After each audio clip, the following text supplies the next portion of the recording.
O nosso cérebro ele se divide em dois hemisférios. Isso você já sabe.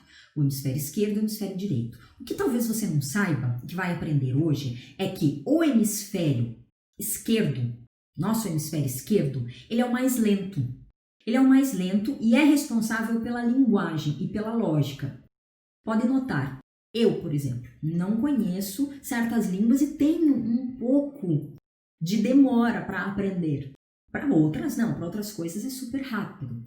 Isso se deve não porque a pessoa é mais inteligente ou porque ela é mais esperta, não tem nada a ver. É porque o hemisfério esquerdo, ele é mais lento. E ele é responsável pela linguagem, por aquilo que nós comunicamos, por aquilo que nós aprendemos, que recordamos, etc. Mas também pela lógica. As conclusões que você tira, as ideias que você tem, as informações que você vai moldando na sua mente. Só que esse hemisfério, ele é linear. Quer dizer que esse hemisfério, ele é responsável pelas tuas questões conscientes, lógicas e do momento presente. Ele é linear. Ele não tem essa capacidade de interagir e pensar entre o passado e o futuro. Porque a nossa mente, ela consegue ser atemporal e transitar.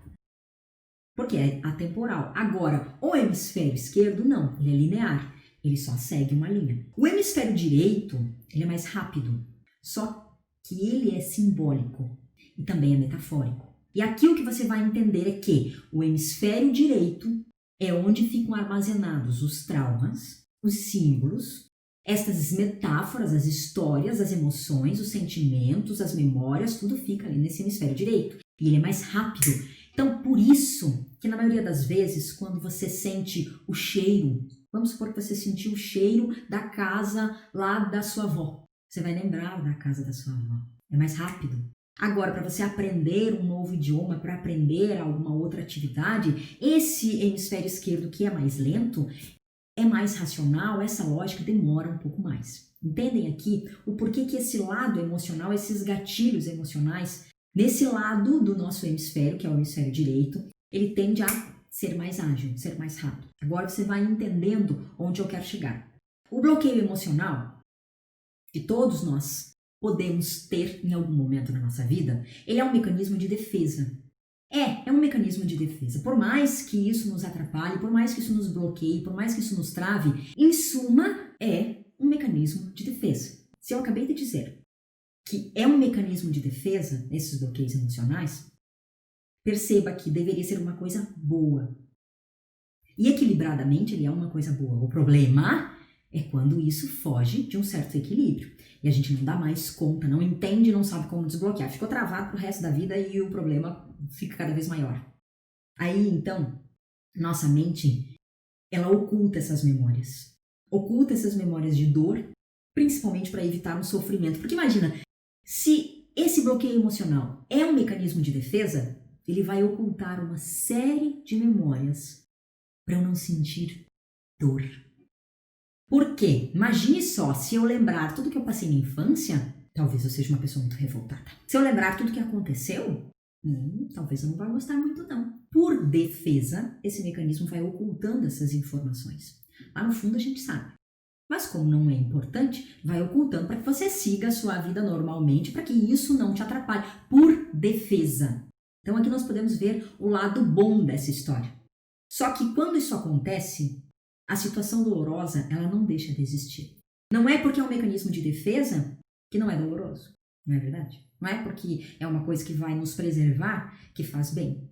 Ela passa a se manifestar de uma maneira inconsciente. Por que inconsciente? Porque você não tem consciência do motivo da dor. Lembra aquele bloqueio emocional que te defendeu, ocultou o motivo da dor? Você sabe que tem uma dor, você sabe que tem um bloqueio, mas você não sabe o porquê. Quando você não sabe o porquê, essas dores que ficam lá ocultadas, elas ficam refletindo negativamente na sua vida, sem que na maioria das vezes a gente perceba. E essas emoções reprimidas que ficam lá por defesa, não é culpa sua, não estou dizendo que é culpa sua, que eu estou explicando como é que acontece. Essas emoções reprimidas, elas ficam bloqueadas e elas são percebidas como se fosse um corpo estranho no organismo. Imagine só, tem um corpo estranho no organismo. O que acontece quando tem um corpo estranho no organismo? Ele quer expulsar, não é? Logo, isso se transforma em doença ou doenças, ou até mesmo padrões limitantes que fazem com que a vida da pessoa seja um constante fracasso. Um fracasso, outro fracasso, outro fracasso, outro fracasso. Ai, será algum karma? Não. São esses bloqueios emocionais que preservaram, que disfarçaram a dor, que preservaram para que você não se sentisse pior ainda, só que isso não significa que não existe, pelo contrário, existe, está ali limitando e você não sabe como arrancar. Pode se transformar em uma doença, pode se transformar em um padrão pior, e às vezes muitas pessoas têm dificuldades de se relacionar, consolidar carreira, emagrecer, ter uma estabilidade financeira ou até mesmo se manter saudável. Por quê? Sem ela saber, essas pessoas passam anos lutando contra doenças, problemas que elas não conseguem resolver. Preste bem atenção, se esse é o seu caso, vamos supor. Ai, eu tentei de tudo, a minha carreira não deslancha, os meus negócios não vão pra frente, eu faço tudo quanto é tipo de dieta e eu não emagreço. Opa, preste atenção, algo está te bloqueando. Não é culpa sua, mas é responsabilidade sua entender o que é que te bloqueia e tirar de lá. Só vai continuar se você deixar. Esses indivíduos, essas pessoas que convivem com isso, elas passam anos lutando contra essas doenças, lutando contra a balança, lutando contra as dificuldades financeiras, lutando contra a escassez, não conseguem resolver e com certeza, muito provavelmente elas carregam esses bloqueios há anos, não é de agora. Não vem com essa historinha, olha lá, hein, me diz se isso já aconteceu com você. Não vem com essa historinha de, é do nada. Não é do nada. O que será que tinha lá? Acumulado há tempos e que ninguém te ajudou a desbloquear.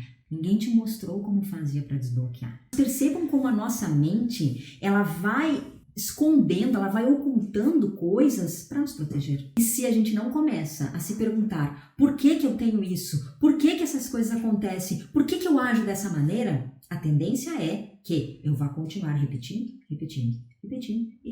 sem saber. E aí imagine, a maioria das pessoas que carregam algum tipo de bloqueio emocional, mesmo que seja apenas uma interpretação distorcida daquela situação que foi vivida na infância, para se libertar desse padrão, tem que descobrir a origem e ressignificar as experiências, lógico, ressignificar uma experiência negativa, uma experiência traumática. Como é que nós podemos lidar com bloqueios emocionais? Eles surgem e se instalam independente do momento. Não significa assim dizer, ele só se instala na sua infância. Então só quando você era criança que isso se instalou na sua mente, só por causa disso esses bloqueios aconteceram. Não, gente, não. Porque depois na vida adulta a gente também acaba criando certos bloqueios. E se de repente você teve um fracasso lá no trabalho, isso pode criar um padrão, algo que te bloqueia, dizendo que você não é bom o suficiente, que o seu trabalho não é bom, que você não é um bom profissional e etc. E aí?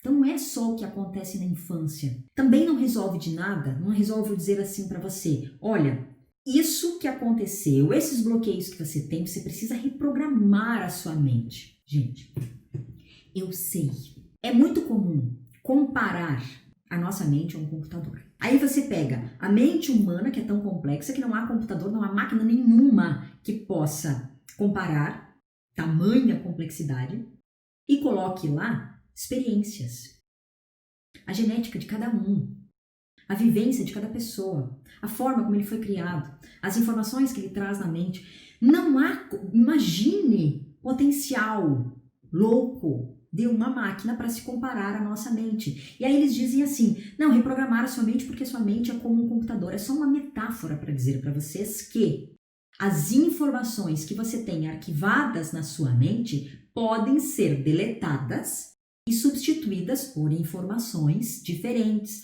por informações que sejam positivas, por informações fortalecedoras. Aí são substituições. Mas não significa que você vai reprogramar a mente como uma máquina do computador.